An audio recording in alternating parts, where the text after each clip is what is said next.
रात के 2 बजे थे। युवराज और सुहानी अपने बेडरूम में सो रहे थे। सोते हुए युवराज का चेहरा शांत था, लेकिन सुहानी के चेहरे पर सिकन थी। नींद में ही सुहानी की आंखों के सामने बार बार उस किताब के पेजेज आ रहे थे। सुहानी उन पेजेस को देखकर बेचैन होती जा रही थी, लेकिन अभी भी उसकी बॉडी बिल्कुल शांत थी। यही वजह थी कि युवराज को सुहानी की इस बेचैनी का पता नहीं चल रहा था। सुहानी देखती है कि उस किताब के पेज बड़ी तेजी से पलटते जा रहे थे और अब वो किसी एक पेज पर फोकस नहीं कर पा रही है। ये सब देखकर सुहानी और भी ज्यादा हाइपर होती जा रही है। तभी उस किताब का एक पेज खुलता है और वो किताब शांत हो जाती है। सुहानी नींद में ही अपनी भौहें सिकोड़ लेती। उसे देखकर ऐसा लग रहा था जैसे वो उस किताब को पढ़ने की लगातार कोशिश कर रही है, जो इस वक्त उसे अपने सपने में दिखाई दे रहा है। सपने में सुहानी की नजरें उस किताब की वो 2 लाइंस पर आकर रुक जाती हैं और वो उन लाइन को गौर से देखने लगती है। वो लाइन सुहानी को काफी जानी पहचानी सी लग रही। तभी अचानक सुहानी उन लाइंस को पढ़ने लगती है। उस लाइन को पढ़ते हुए सुहानी को पता चलता है कि ये वही मंत्र है जिसे पढ़कर वो उस रात रक्षित की पकड़ से छूट पाई थी और एक बार इसकी ही मदद से उसने युवराज को भी शांत किया था। सुहानी अपने सपने में कहती, क्या मैं इसे सच में पढ़ सकती हूँ? क्या इसी वजह से ये किताब मुझे इतनी जानी पहचानी सी लग रही थी? जैसे ही सुहानी की बात पूरी होती है, उसे पीछे से एक आवाज सुनाई देती, हाँ तुम इसे पढ़ सकती हो। उस आवाज को सुनकर सुहानी थोड़ा घबरा जाती है और फौरन पीछे मुड़कर देखती है। अपने सामने देखकर सुहानी हैरान रह जाती है और उसके सामने एक तेज रोशनी थी और वहां भैरवनाथ के गुरु खड़े थे। सुहानी हैरानी से उन्हें देखते हुए कहती, बाबा आप? सुहानी के ऐसा कहने पर बाबा मुस्कुरा देते हैं। उन्हें देखने के बाद सुहानी हड़बड़ाते हुए अपने आसपास देखने लगती है। उसे अपने पास घने अंधेरे के अलावा कुछ भी दिखाई नहीं दे रहा था। बस उसके सामने एक तेज रोशनी में बाबा खड़े थे। बाबा को देखकर सुहानी उन्हें कंफ्यूजन के साथ देखते हुए कहती, क्या मैं कोई सपना देख रही हूँ? बाबा हल्की मुस्कान के साथ कहते, तुम्हें क्या लगता है? सुहानी कुछ सोचते हुए कहती, शायद आखिरी बात जो मुझे ये याद है कि वो ये है कि मैं अपने बेडरूम में सो रही थी। शायद ये सपना ही है। बाबा कहते, तुम इसे सपना भी समझ सकती हो और सच भी, लेकिन एक ऐसा माध्यम है ये जिससे मैं तुमसे मिलना चाहता था। मैं तुम्हें कुछ ऐसा बताना चाहता हूँ जो तुम कब से जानने की इच्छुक हो। सुहानी बाबा को सवालिया नजरों से देखते हुए कहती, बाबा क्या सच में मैं एक राक्षस की वंशज हूँ? बाबा कहते, ऐसा नहीं है। सुहानी थोड़ा परेशान होकर कहती, लेकिन उस किताब में तो लिखा था कि वो साया मेरा पूर्वज है और उसने भी ऐसा ही कहा था। बाबा कहते, हाँ ये सच है कि मारीच तुम्हारा पूर्वज है, लेकिन वो वंश राक्षसों का नहीं है। सुहानी कहती, बाबा ये आप क्या कह रहे हैं? मुझे कुछ भी समझ में नहीं आ रहा। बाबा मुस्कुराते हुए कहते, मुझे लगता है कि तुम्हें ये सब खुद ही चलकर देख लेना चाहिए। बाबा का जवाब सुनकर सुहानी कंफ्यूज होकर कहती, मुझे देख लेना चाहिए मतलब? जैसे ही सुहानी ये कहती है, अगले ही पल उसके आसपास का माहौल पूरी तरह से चेंज हो जाता है। सुहानी खुद को एक बर्फीली पहाड़ी में खड़ा पाती है। वो फिर से हैरान होकर अपने चारों तरफ देखने लगती है। सुबह का वक्त था और वहां बर्फीली हवाएं चल रही थी। सुहानी के आसपास कोई भी नहीं था। ये देखकर वो आगे बढ़ने लगती है। कुछ कदम चलने के बाद सुहानी वहां पर 2 लोगों को चलते हुए देखती है। उनमें से एक साधु लग रहे थे और दूसरा एक 18 साल का लड़का। वो दोनों उस बर्फीली जमीन पर बैठे हुए कुछ बातें कर रहे थे और इतनी ठंड में भी उन्होंने सिर्फ एक धोती के अलावा और कुछ भी नहीं पहना था। अब तक सुहानी को समझ में आ गया था कि वो अपने सपने में है। वो आगे बढ़कर उन दोनों के पास चली जाती है। क्योंकि ये सब सिर्फ एक याद थी, इस वजह से वो दोनों सुहानी को नहीं देख सकते थे। उनके करीब जाकर सुहानी उनकी बातें को सुनने लगती है। वो साधु उस लड़के से कहते, मारीच अब तुम इस काम के लिए पूरी तरह से तैयार हो चुके हो। तुम मेरी उम्मीदों से कहीं ज्यादा योग्य हो। अब तुम्हें भी हमारा काम आगे बढ़ाने में अपना योगदान देना होगा। उनकी बातों को सुनकर मारीच कहता, जी पिताजी मैं आपकी आज्ञा का पालन करूंगा। वो साधु आगे कहते हैं, बेटा हमारे पूर्वजों के परिश्रम और आशीर्वाद से हमें कुछ क्षमताएं मिली हैं, जिसका उपयोग करके हमें ज्यादा से ज्यादा लोगों को सहायता करनी है। यही हमारे जीवन का उद्देश्य है। ये बातें सुनकर सुहानी समझ जाती है कि उसके सामने मारीच और उसके पिता हैं और मारीच के पिता उसे लोगों की मदद करने की शिक्षा दे रहे हैं। ये देखने के बाद सुहानी खुद को किसी और जगह पर ही पाती है और वो अपने सामने देखती है कि एक छोटे से आश्रम के बाहर जमीन पर कुछ लड़के और लड़कियां बैठी हैं। उनके सामने एक बड़े से पत्थर पर एक 40 से 45 साल का आदमी बैठा है और उसने केवल एक धोती पहन रखी है। उसके बाल और दाढ़ी मूछें काफी लंबी हैं और धीरे धीरे सफेद होने लगी हैं। वो आदमी अपने सामने बैठे लड़के लड़कियों से कहता है, तुम लोग अब हमारा काम आगे बढ़ाने में सक्षम हो गए हो। अब तुम सबको यहाँ से दूर अलग अलग गांवों में जाकर लोगों की मदद करनी है। उस आदमी के सामने बैठे लड़के और लड़कियां एक साथ कहते हैं, जी पिताजी। उस आदमी को देखकर सुहानी समझ जाती है कि वो और कोई नहीं बल्कि मारीच है और वो अपने बच्चों को अपने पिता के कहे अनुसार लोगों की मदद करने के लिए भेज रहा है। ये देखकर सुहानी खुद से कहती है, ये तो बहुत अच्छा आदमी लग रहा है। फिर ऐसा क्या हुआ जो ये एक राक्षस बन गया और इसने इतने सारे लोगों को मारना शुरू कर दिया। सुहानी इतना ही कह पाती तभी उसे अपने चेहरे पर किसी का हाथ महसूस होता है। ऐसा होने पर सुहानी डर जाती है, लेकिन अगले ही पल उसे एहसास होता है कि ये छुअन काफी जानी पहचानी सी थी। सुहानी को एहसास होता है कि ये टच युवराज की है। वो फौरन अपने दाईं तरफ देखती। वो ये देखकर हैरान रह जाती है कि वहाँ युवराज खड़ा था। युवराज मुस्कुराते हुए सुहानी को ही देख रहा था और आगे बढ़कर उसके माथे पर एक किस करते हुए कहता है, गुड मॉर्निंग। युवराज के ऐसा कहते ही सुहानी की नींद खुल जाती है। आंखें खोलते ही सुहानी देखती कि युवराज बेड पर उसके बिल्कुल पास लेटा था और सुहानी के चेहरे पर अपना हाथ रखे हुए उसे बड़े प्यार से देख रहा था। सुहानी अपनी आंखें मलते हुए युवराज से कहती, क्या आपने अभी मेरे फॉरहेड पर किस किया था? युवराज सुहानी के चेहरे को सहलाते हुए कहता, हाँ, तुमने ही तो कहा था ना कि तुम्हें हर सुबह सबसे पहले मेरा ही ये हैंडसम सा मुस्कुराता हुआ चेहरा देखना है। युवराज का जवाब सुनकर सुहानी अब भड़क जाती है और युवराज को धक्का देकर खुद से दूर कर देती है। युवराज को सुहानी का ये बिहेवियर बिल्कुल समझ नहीं आता और वो कंफ्यूज होकर उसे देखने लगता है। सुहानी उठकर बेड पर बैठ जाती है और गुस्से से युवराज से कहती, युवराज सर, आपने मुझे क्यों उठाया? मुझे अभी और सोना था। युवराज भी उठकर बैठ जाता है और मासूम सा चेहरा बनाकर कहता है, तुम मुझ पर गुस्सा क्यों कर रही हो? मैं तो बस तुम्हें प्यार से उठा रहा था। वैसे भी तुम्हारे उठने का वक्त हो गया था। सुहानी चिढ़कर कहती है, युवराज सर, आप समझ क्यों नहीं रहे हो? मुझे अभी और सोना था। वो सपना अधूरा रह गया ना। ये कहते ही सुहानी खामोश हो जाती है। युवराज सुहानी को घूरते हुए कहता, कैसा सपना? सुहानी बिना कुछ कहे युवराज की ओर देखने लगती। वो बिना पूरी बात जाने युवराज से कुछ कहना नहीं चाहती थी। सुहानी को कुछ ना कहते देख युवराज उसकी नाक खींचते हुए कहता है, मैं कुछ पूछ रहा हूँ, तुम ऐसा कौन सा सपना देख रही जिसके टूटने पर तुम इतना गुस्सा हो रही हो? सुहानी को अब कुछ समझ में नहीं आ रहा था कि वो युवराज से अब क्या कहे। फिर वो बिना कुछ सोचे समझे कह देती है, मैंने देखा हम दोनों डेट पर गए थे और डेट स्टार्ट होने से पहले ही आपने मुझे उठा दिया। ये सब सुहानी में एक सांस में कह दिया और कहने के बाद उसे एहसास होता है कि उसने अभी अभी क्या कहा।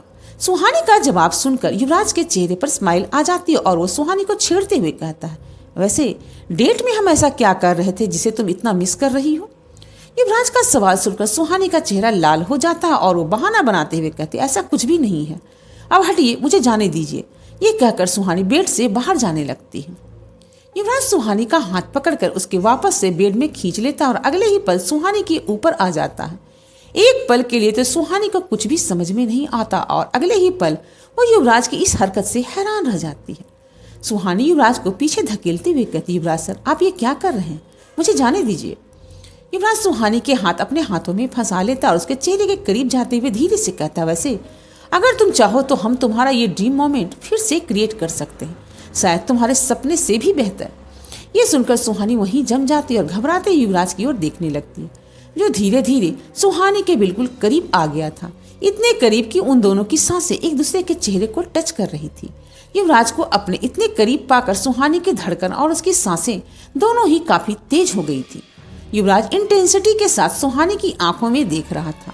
युवराज को आगे बढ़ते देखकर सुहानी अपनी आंखें बंद कर लेती है और जैसे ही वो आगे बढ़ता है उसे दरवाजे पर फिर से किसी के नॉक करने की आवाज सुनाई देती है। उस आवाज को सुनकर युवराज का ध्यान टूटता है और वो फिर से डिसअपॉइंटेड होकर अपनी आंखें बंद कर लेता है और अपना सर सुहानी के सर से लगाकर कहता है, यू नो व्हाट, हम अपने हनीमून के लिए अंटार्कटिका जाएंगे या फिर शायद स्पेस, शायद तभी हमारा कुछ हो पाएगा, लेकिन मुझे पूरा यकीन है कि वहाँ भी ये लोग हमें डिस्टर्ब करने पहुंच जाएंगे। सुहानी अब अपनी आंखें खोल लेती है और युवराज को इस तरह परेशान देखकर सुहानी को हंसी आने लगती है। मौका पाकर वो युवराज को पीछे धकेलते हुए कहती, युवराज सर, अब मुझे जाने दीजिए। युवराज चिढ़ते हुए कहता, नहीं, मैं नहीं हटूंगा, दिस इज नॉट फेयर। 3 साल हो चुके हैं हमारी शादी को और अब तक मुझे एक किस भी नहीं मिली है। सुहानी युवराज को ब्लेम करते हुए कहती, हाँ, आपको ही बहुत शौक था ना मुझे खुद से दूर करने का, तो अब कंप्लेन क्यों कर रहे हो? युवराज सुहानी को फिर से बेड पर पुश करते हुए कहता, जो भी हो मैं आज अपनी किस लेकर रहूंगा। मैं भी देखता हूँ कि ऐसा करने से मुझे कौन रोकता है। युवराज के ऐसा करने पर सुहानी फिर से शर्माने लगती है। जैसे ही युवराज सुहानी की तरफ बढ़ता है उसे एक गुस्से से भरी हुई आवाज सुनाई देती है, तुम दरवाजा खोल रहे हो या मैं तोड़कर अंदर आ जाऊं। उस आवाज को सुनकर युवराज फौरन सुहानी को छोड़ देता है, उठकर बैठ जाता है। वो आवाज समायरा की ही थी और युवराज अच्छे से जानता था कि समायरा ऐसा बिल्कुल कर सकती है। युवराज के हटते ही सुहानी उठकर अपनी पूरी स्पीड से भागते ही वॉशरूम के अंदर चली जाती है। युवराज सुहानी को भागते हुए देखकर कहता है, क्या ये सच में मुझसे प्यार करती भी है। युवराज दरवाजे के पास जाकर उसे खोल देता और समायरा अंदर आ जाती है। समायरा के अंदर आने के बाद वो दोनों आपस में बातें करने लग जाते हैं। इधर वॉशरूम के अंदर आते ही सुहानी उसका दरवाजा बंद कर देती है। युवराज की हरकत की वजह से सुहानी की हार्ट बीट काफी तेज हो गई थी और अब वो खुद को शांत करने की कोशिश कर रही थी। कुछ देर खुद को शांत करने के बाद सुहानी को फिर से अपना वही सपना याद आने लगता है। उस सपने को याद करके सुहानी खुद को मिरर में देखते हुए कहती है, क्या वो सब कुछ सच था जो मैंने अभी अभी अपने सपने में देखा। कुछ देर तक यही सब सोचने के बाद सुहानी परेशान होकर कहती, युवराज सर आपने मुझे क्यों जगा दिया। अब मुझे कैसे पता चलेगा कि आखिर ऐसा क्या हुआ था जो मारीच एक अच्छे इंसान से एक खूंखार राक्षस बन गया है और हम उसे कैसे खत्म कर पाएंगे। सुबह के 9 बजे थे। सुहानी निशा के रूम में बैठी थी। निशा अपनी आंखें फाड़कर सुहानी को देख रही थी और सुहानी कंफ्यूज होकर निशा को। जब काफी देर तक निशा कुछ नहीं कहती तो सुहानी उसके कंधे पर हाथ रखकर उसे हिलाते हुए कहती, निशा अब क्या अपनी आंखें बाहर निकाल कर मानेगी। सुहानी के ऐसा करने पर निशा को होश आता है और वो हैरानी से कहती, क्या सच में बाबा ने तुझसे बात की। सुहानी हाँ में अपना सर हिला देती है। निशा सुहानी की बातों पर शक करते हुए कहती, लेकिन वो तेरा सपना भी तो हो सकता है ना। सुहानी थोड़ी नाराजगी के साथ कहती, कोई सपना इतना परफेक्ट और इतना सीक्वेंस में होता है क्या। उस वक्त एक एक चीज मेरी आंखों के सामने हो रही थी और वो सब बिल्कुल हकीकत लग रही थी। निशा कुछ सोचते हुए कहती, तो फिर ये बात तूने युवराज सर और बाकी लोगों को क्यों नहीं बताई। सुहानी मायूसी के साथ कहती, अभी मुझे पूरा सच नहीं पता ना। मैं आधी अधूरी बात बताकर सबको परेशान नहीं करना चाहती। सुहानी का जवाब सुनकर निशा अपनी आंखें छोटी करके सुहानी को घूरते हुए कहती है, तू बाकी लोगों को परेशान नहीं करना चाहती लेकिन मुझे आधी बात बताकर परेशान कर सकती है। इस पर सुहानी कहती, क्या तू कभी परेशान होती भी है। निशा रिलैक्स होकर कहती, कभी नहीं, मैं तुम लोगों की तरह छोटी छोटी बातों का स्ट्रेस नहीं लेती। यह सुनकर सुहानी बस स्माइल कर देती है। कुछ देर के बाद उसे कुछ याद आता है और वो निशा से कहती, वैसे विवेक कहाँ है, आजकल मुझे वो ज्यादा दिखाई क्यों नहीं देता।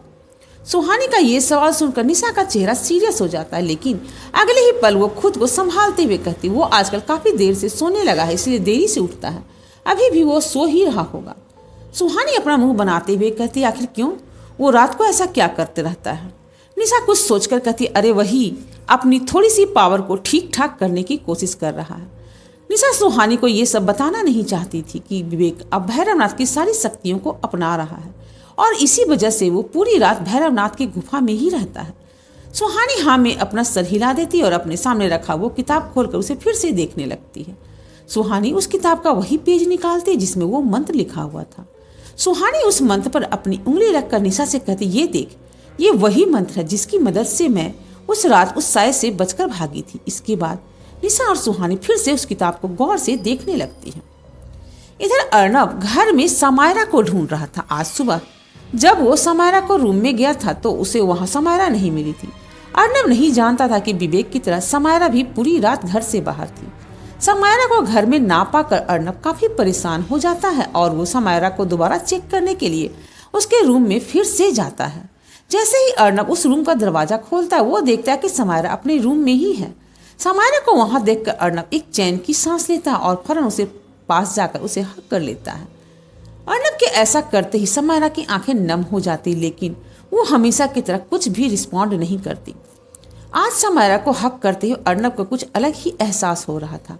उसे ऐसा फील हो रहा था जैसे समायरा के साथ कुछ तो गलत है।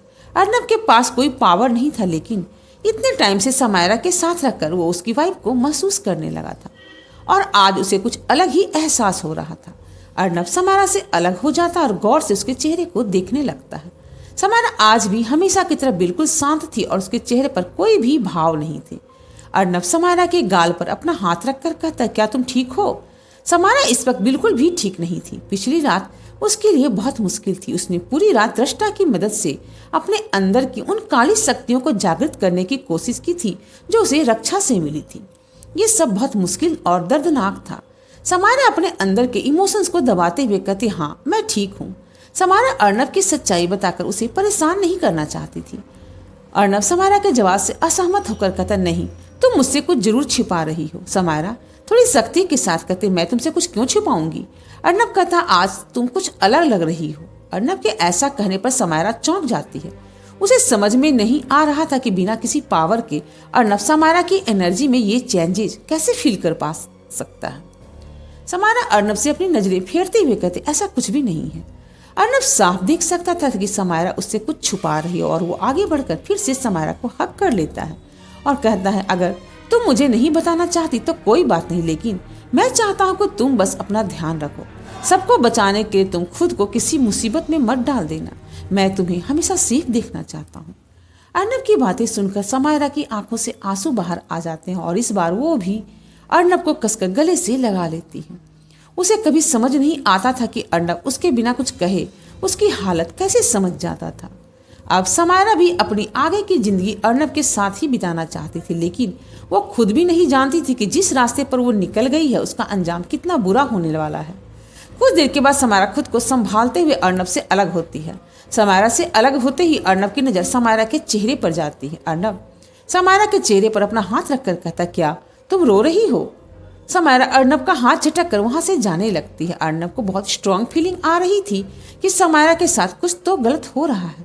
वो समारा को रोकने के लिए उसकी कलाई पकड़ लेता है। जैसे ही अर्नब समारा की कलाई पकड़ता है उसे अपनी हथेली पर बहुत तेज दर्द होता है और वो दर्द से कराहते हुए अपना हाथ वापस ले लेता है। ये सब इतनी जल्दी हुआ था कि समारा को संभलने का मौका ही नहीं मिला। जब तक कुछ समारा समझ पाती अर्नब हर्ट हो चुका होता है। समारा घबराकर अर्नब के पास आती है और वो उसका हाथ अपने हाथ में लेकर उसे देखने लगती है। अर्नब की हथेली बुरी तरह से झुलस गई थी। ये देखकर समारा और भी ज्यादा परेशान हो जाती है। इतने दर्द के बाद भी अर्नब ये समझने की कोशिश कर रहा था कि आखिर समारा को हुआ क्या है। उसकी नजर समारा की कलाई पर जाती है। अर्नब देखता है कि समारा की कलाई पर एक अजीब सा निशान बना हुआ है जो पहले नहीं हुआ करता था। वो फौरन समारा से अपना हाथ छुड़ाकर उसका हाथ पकड़ लेता है और उस निशान को गौर से देखते हुए कहता, ये निशान कैसा है? समारा अपना हाथ पीछे ले लेती है और अपने स्लीव्स आगे बढ़ाकर उस निशान को ढकते हुए कहती, कुछ नहीं है। ये कहकर समारा वॉशरूम के अंदर चली जाती है। अर्नब को कुछ समझ नहीं आ रहा था। उसे बार बार इस बात का डर लग रहा था कि कहीं समारा किसी मुसीबत में तो नहीं है, लेकिन वो जानता था कि अगर ऐसा कुछ हुआ भी तो समारा उसे नहीं बताएगी। अर्नब कुछ याद करते हुए खुद से कहता है, मुझे ऐसा क्यों लग रहा है जैसे समारा के कलाई पर बना वो निशान मैंने पहले भी कहीं देखा है, और उस निशान में ऐसा क्या है कि उसे छूते ही। ये कहकर अर्नब अपनी हथेली को देखने लगता है। समारा अभी भी वॉशरूम में थी और बाहर नहीं आ रही थी। वो अर्नब को फेस नहीं करना चाहती थी क्योंकि अब उससे और झूठ नहीं बोला जा रहा था। अर्नब समझ जाता है कि समारा उसे अभी बात नहीं करना चाहती, इसीलिए वो उस रूम से बाहर आ जाता है। समारा के रूम से बाहर निकलकर अपने रूम की तरफ जा रहा था, तभी युवराज उसके सामने आ जाता है। अर्नब इस वक्त बहुत उदास और परेशान था, लेकिन युवराज को सामने देखकर वो अपने एक्सप्रेशन नॉर्मल करके कहता, गुड मॉर्निंग मिस्टर युवराज। युवराज अर्नब की बात का कोई जवाब नहीं देता और उसके पास जाकर उसका हाथ अपने हाथों में लेकर देखने लगता है। अर्नब मुस्कुराने की कोशिश करते हुए कहता, वो ये बस। अर्नब इतना ही कह पाता, तभी युवराज उसकी हथेली पर अपना हाथ रख देता है। अर्नब युवराज को बड़े गौर से देख रहा था। युवराज का चेहरा हमेशा की तरह शांत था, लेकिन उसकी आंखें बता रही थी कि वो कितना ज्यादा परेशान है। अर्नब के हाथ पर अपना हाथ रखे हुए युवराज अपने मन में कहता, समारा तुम ये क्या कर रही हो? ये कहकर युवराज अर्नब की हथेली से अपना हाथ हटा देता है। अर्नब देता है कि अब उसकी हथेली पर वो चोट तो दूर, उसके निशान भी नहीं है। अर्नब युवराज से कहता है, मुझे आपकी ये पावर बेस्ट लगती है। अर्नब के ऐसा कहने पर युवराज हल्का सा मुस्कुरा देता है। अर्नब आगे कहता, मिस्टर युवराज, क्या ऐसा कुछ है जो मुझे पता होना चाहिए? युवराज फिर से सीरियस हो जाता है। उसे समझ नहीं आ रहा था कि वो अर्नब से क्या कहे। अर्नब इतना स्मार्ट था कि युवराज उससे झूठ नहीं कह पाता था। युवराज की खामोशी देखकर अर्नब घबराते हुए आगे कहता, क्या समायरा किसी खतरे में है? मैं फिर से उसे खोना नहीं चाहता। युवराज अर्नब की हालत अच्छे से समझ रहा था। वो एक गहरी सांस लेकर अर्नब के कंधे पर अपना हाथ रखते हुए कहता, एसपी सिंह, क्या आपको मुझ पर भरोसा है? अर्नब बिना कुछ कहे हल्का सा अपना सर हिला देता है। युवराज आगे कहता, तो मैं आपसे प्रॉमिस करता हूँ कि ये सब खत्म होने के बाद आप और समायरा साथ होंगे। मैं किसी को भी कुछ भी नहीं होने दूंगा, चाहे जो कुछ भी हो जाए। ये कहते हुए युवराज की आंखों के थोड़ा भी शक दिखाई नहीं दे रहा था। अर्नब हल्की स्माइल के साथ कहता, मेरे लिए इतना ही काफी है। ये कहकर अर्नब वहां से चला जाता है। रात हो चुकी थी। युवराज अपने बेड पर लेटे हुए अपने फोन पर कुछ काम कर रहा था। तभी उसकी नजर वॉशरूम की तरफ जाती। वो देखता है कि सुहानी जल्दी से आकर बेड पर लेट जाती है। सुहानी को देखकर ऐसा लग रहा था जैसे आज उसे सोने की बड़ी जल्दी है। सुहानी खुद को ब्लैंकेट से कवर करके अपने मन में कहती, अगर बाबा चाहते हैं कि मैं उस साये का सच जानूं तो आज भी मैं वो सपना जरूर देखूंगी। सुहानी ये कह ही रही होती तभी उसे अपने ऊपर एक भारी सा हाथ महसूस होता है और अगले ही पल वो हाथ उसे अपने पास खींच लेता है। सुहानी चिढ़कर अपने राइट साइड में देखती। वहां युवराज सुहानी को अपनी बाहों में लेकर लेटे हुए उसे ही देख रहा था। युवराज की उस स्माइल को देखकर सुहानी को याद आता है कि उसकी वजह से ही आज सुबह उसका सपना टूट गया था। ये सोचते ही सुहानी को अब गुस्सा आ जाता है और वो अपनी पूरी ताकत लगाकर युवराज को उसकी साइड में धकेलने लगती है। युवराज कंफ्यूज होकर कहता, अब तुम ये क्या कर रही हो? सुहानी अपनी पूरी ताकत लगाकर भी युवराज को 1 इंच भी नहीं हिला पा रही थी, लेकिन फिर भी वो कोशिश करते हुए कहती है, आप अपने साइड में चले जाइए। युवराज कहता, लेकिन क्यों? सुहानी कहती, क्योंकि आपने आज सुबह मेरी नींद खराब कर दी थी। मुझे आज कोई डिस्टरबेंस नहीं चाहिए, आप बस मुझसे दूर रहिए। सुहानी के इस बिहेवियर से चिढ़कर युवराज उठकर बैठ जाता और नाराजगी के साथ कहता, क्या तुम सिर्फ एक सपने के लिए मेरे साथ ऐसा बिहेव करोगी? युवराज के उठते ही सुहानी भी उठकर बैठ जाती है और उन दोनों के बीच बहुत सारे पिलोज रखने लगती है।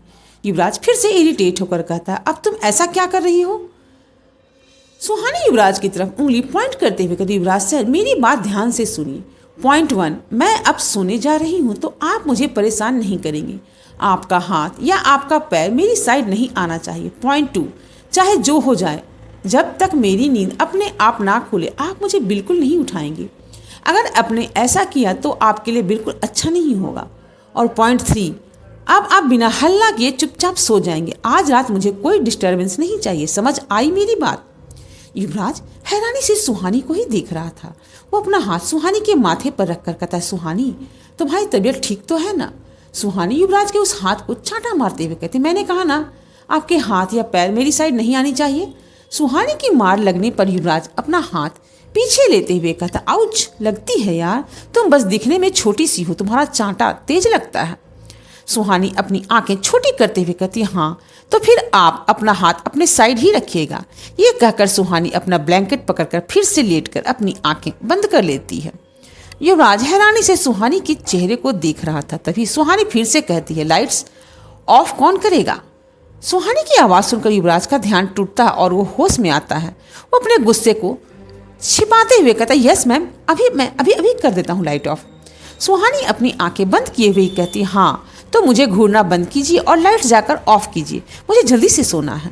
युवराज बिना कुछ कहे रूम की लाइट्स ऑफ कर देता और बेड पर लेटते हुए खुद से कहता, आज इसे सोने की इतनी जल्दी क्यों है? सुबह के 5 बजे थे। युवराज और सुहानी गहरी नींद में सो रहे थे। सुहानी के शांत चेहरे पर फिर से वही सिकन आने लगती है। नींद में उसके कान में वही मंत्र फिर से गूंज रहा था और उसे सुनकर सुहानी फिर से बेचैन होती जा रही थी। कुछ ही देर के बाद वो खुद को फिर से एक गांव में पाती है। अपने आसपास देखते हुए सुहानी खुद से कहती, क्या मैं फिर से उसी सपने में वापस आ गई हूँ? लेकिन ये कौन सी जगह है और यहाँ कोई दिखाई क्यों नहीं दे रहा? सुहानी देखती है कि जहाँ वो खड़ी थी वहाँ काफी अंधेरा था और उसके आसपास घास फूस की बनी झोपड़ियाँ थीं। वहाँ एक भी इंसान नहीं था। तभी सुहानी को पीछे से एक आदमी की आवाज़ सुनाई देती है, जल्दी चलो, वो यहाँ आ गए हैं। इसके बाद दूसरे आदमी की आवाज़ सुनाई देती है, हाँ जल्दी चलते हैं, मैंने भी मारीच के बारे में बहुत सुना है, आज मैं भी देखता हूँ कि वो सच में क्या कर सकते हैं। उस आवाज़ को सुनकर जब सुहानी पीछे मुड़ती है तो देखती है कि 2 आदमी तेजी से कहीं जा रहे थे। सुहानी उन दोनों का पीछा करने लगती है। उन दोनों का पीछा करते ही वो एक झोपड़ी के बाहर पहुंच जाती है, जिसके बाहर बहुत से लोग खड़े हुए अंदर की तरफ देख रहे थे। फिर से वहां कोई भी ना सुहानी को देख रहा था और ना ही कोई इसे छू पा रहा था। सुहानी उस भीड़ से बीच से होते हुए उस झोपड़ी के अंदर आ जाती है। अंदर आकर वो देखती कि वहां मारीच बैठा था, जिसके सामने एक औरत थी जो अजीब अजीब सी हरकतें कर रही थी। आगे के एपिसोड्स में हम जानेंगे कि क्या सुहानी मारीच की सच्चाई जान पाएगी या फिर मारीच उसे उसके सपने में ही कैद कर लेगा। अगर आपको मेरी ये कहानी पसंद आ रही है तो मेरे चैनल को लाइक, शेयर और सब्सक्राइब करना ना भूलें और कमेंट करके बताएं कि मेरी कहानियों को आप कहाँ से सुन रहे हैं।